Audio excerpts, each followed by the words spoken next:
വംശഹത്യയുടെയും അധിനിവേശത്തിന്റെയും 2 വർഷങ്ങൾ പിന്നിടുമ്പോൾ ഫലസ്തീനിലെ മരണസംഖ്യ 67,160 പിന്നിട്ടിരിക്കുന്നു. കൊല്ലപ്പെട്ട കുട്ടികളുടെ എണ്ണമാകട്ടെ 18,000. പട്ടിണി മരണങ്ങളുടെ കണക്കെടുത്താൽ 455 ആണെങ്കിൽ ഇതിൽ അധികവും കുട്ടികളാണ്. വിശ്വസനീയമായ സൈറ്റുകളിൽ നിന്നും ശേഖരിച്ച കണക്കുകളാണിതൊക്കെ. തീർന്നില്ല, നാശനഷ്ടങ്ങൾ ഏറെയാണ്. ജീവിതത്തിനും മരണത്തിനുമിടയിൽ ചികിത്സ പോലും ലഭിക്കാതെ പരിക്കേറ്റവരുടെ എണ്ണം നോക്കുമ്പോൾ അത് 1,69,679 പേരാണ്. കൂടുതൽ വിശേഷങ്ങളിലേക്ക് പോകുന്നതിന് മുമ്പ് ഈ ചാനൽ ഷെയർ ചെയ്യുക, സബ്സ്ക്രൈബ് ചെയ്യുക.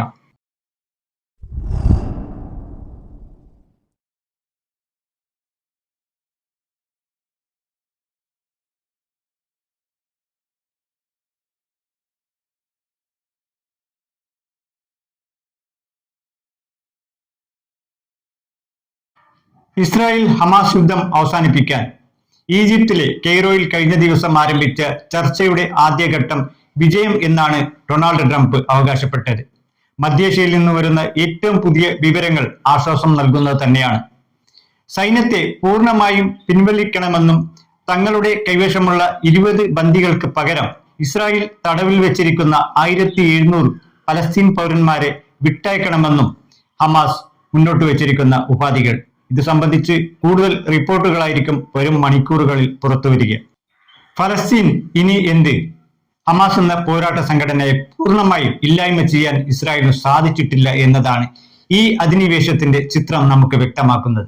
യുദ്ധത്തിന്റെ തുടക്കത്തിൽ തന്നെ ഹമാസിനെ പൂർണ്ണമായും നശിപ്പിക്കുമെന്നും ഗസയെ ആളില്ല മരുഭൂമിയാക്കുമെന്നും നെതന്യാഹു അവകാശപ്പെട്ടെങ്കിലും ഇപ്പോൾ ഹമാസിനെ ചർച്ചയ്ക്ക് വിളിച്ചിരിക്കുന്നു എന്നതും അത് വ്യക്തമാക്കുന്നു. യുദ്ധത്തിന്റെ നിയമങ്ങളൊന്നും പാലിക്കപ്പെടാതെയാണ് ഇസ്രായേൽ പലസ്തീനിൽ നരനായാട്ട് തുടങ്ങിയത്. കഴിഞ്ഞ 2 വർഷം അതാണ് നമ്മൾ കണ്ടത്.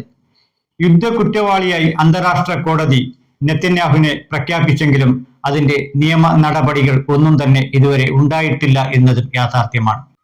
ഇസ്രായേലിന് അമേരിക്കയുടെ പൂർണ്ണ പിന്തുണ ഉണ്ട് എന്നുള്ള കാര്യം പകൽ വെളിച്ചം പോലെ നമുക്കെല്ലാവർക്കും അറിയാവുന്ന ഒരു സത്യമാണ്. ചില അറബ് രാജ്യങ്ങളും അമേരിക്കയും ചില നയതന്ത്ര ബന്ധങ്ങളൊക്കെ ഉള്ളത് കൊണ്ട് തന്നെയാണ് ഇതിൽ നേരിട്ട് അവർ ഇടപെടാതിരുന്നതും എന്നത് സത്യമാണ്. സ്വന്തം രാജ്യത്തു നിന്ന് തന്നെ എതിർപ്പുകൾ ഉണ്ടാകുമെന്നും വലിയ സാമ്പത്തിക നഷ്ടം അതുമൂലം സഹിക്കേണ്ടി വരുമെന്നും ഒക്കെ കണക്ക് കൂട്ടിയായിരിക്കാം അറബ് രാജ്യങ്ങൾ ഇതിൽ നിന്നും മാറി നിൽക്കാൻ കാരണം. ഇറാൻ ആകട്ടെ നേരിട്ട് രംഗപ്രവേശനം നടത്തിയപ്പോൾ മറ്റുള്ള അറബ് രാജ്യങ്ങൾ പിന്തുണയ്ക്കാതിരുന്നതിന് പിന്നിലും ചില കാരണങ്ങളൊക്കെയുണ്ട്. ഇറാൻ എന്നത് ഒരു ഷിയ മുസ്ലിം വിഭാഗമാണ്. അതുകൊണ്ട് തന്നെ വിശ്വാസപരമായും ഇവർ തമ്മിൽ ഏറെ അന്തരമാണ്. എതിർചേരിയുള്ള റഷ്യ ആകട്ടെ ഉക്രൈൻ യുദ്ധം തന്നെ പാതി വഴിയുള്ള ഒരു അവസ്ഥയിലാണിപ്പോൾ. ലെബനിലെ ഹിസ്ബുള്ളയും യമനിലെ ഹൂതികളും ഇസ്രായേലിനെ നേരിട്ട് ആക്രമിക്കുക, അതിനൊക്കെ ഏറെ പരിമിതികളുണ്ട്. 170 രാജ്യങ്ങൾ സ്വതന്ത്ര ഫലസ്തീൻ രാജ്യത്തിനായി അനുകൂലിച്ചതും ഹമാസിനെ ഇല്ലായ്മ ചെയ്യാൻ ഇസ്രായേലിന് സാധിക്കാത്തതും ബന്ദികളെ ഹമാസിന്റെ കയ്യിൽ നിന്നും പൂർണ്ണമായും മോചിപ്പിക്കാൻ സാധിക്കാത്തതും ലോകരാജ്യങ്ങളുടെ എതിർപ്പുകൾ അമേരിക്ക പിൻവലിയുന്നതും സ്വന്തം രാജ്യത്തു നിന്നും എതിർപ്പുകൾ നേരിടേണ്ടി വരുന്നതുമെല്ലാമാണ് നെതന്യാഹുവിനെ യുദ്ധത്തിൽ നിന്നും പിന്തിരിയാൻ പ്രേരിപ്പിച്ചതെന്നും ചില യുദ്ധനിരീക്ഷകർ വിലയിരുത്തുന്നു.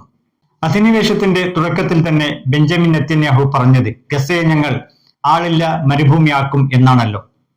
2 വർഷങ്ങൾക്ക് ഇപ്പുറം നോക്കുമ്പോൾ നാമാവശേഷങ്ങളായ കെട്ടിടങ്ങളും തകർന്ന ആശുപത്രികളും നേർത്ത തെങ്ങലുകളും മാത്രമാണ് ഫലസ്തീന്റെ ഇന്നത്തെ കാഴ്ചകൾ. സ്വന്തം കുഞ്ഞുങ്ങളുടെ കൈകളിൽ പേരെഴുതി വെക്കുന്ന അമ്മമാർ മരണത്തിലെങ്കിലും അവരെ തിരിച്ചറിയാനാണ് ആഗ്രഹിച്ചത്. അധിനിവേശത്തിന്റെ എല്ലാം ചരിത്രം ഇങ്ങനെയൊക്കെ തന്നെയാണ് അവസാനിച്ചിട്ടുള്ളത്. അമേരിക്ക ഇറാഖിൽ നടത്തിയ അധിനിവേശ കാലത്തും അന്ന് അവിടുത്തെ ജനങ്ങളെ സഹായിക്കാൻ ആർക്കും സാധിച്ചിട്ടില്ല എന്നതും ചരിത്രം. മുമ്പിൽ തോക്കുധാരികളായ പട്ടാളക്കാരും മറുപുറത്ത് വിശാലമായ കടലും ചുറ്റും റോന്തു ചുറ്റുന്ന യുദ്ധവിമാനങ്ങളും. ഫലസ്തീൻ ലോകത്തിലെ തന്നെ ഏറ്റവും വലിയ തുറന്ന ജയിലുകളായ കാഴ്ചകളാണ് നമ്മൾ കഴിഞ്ഞ 2 വർഷങ്ങൾ കണ്ടത്. എങ്കിലും മനോവീര്യവും ആത്മവിശ്വാസവും ഒട്ടും തന്നെ ചോർന്നു പോകാത്ത, മരണത്തിന്റെ മുമ്പിലും തോൽക്കാൻ തയ്യാറാകാത്ത ഒരു ജനസമൂഹം തന്നെയാണ് ഫലസ്തീനികൾ. കാരണം ഫലസ്തീൻ അവർ ജനിച്ച മണ്ണാണല്ലോ. അടുത്ത വീഡിയോയിൽ വീണ്ടും കാണാം. നന്ദി, നമസ്കാരം.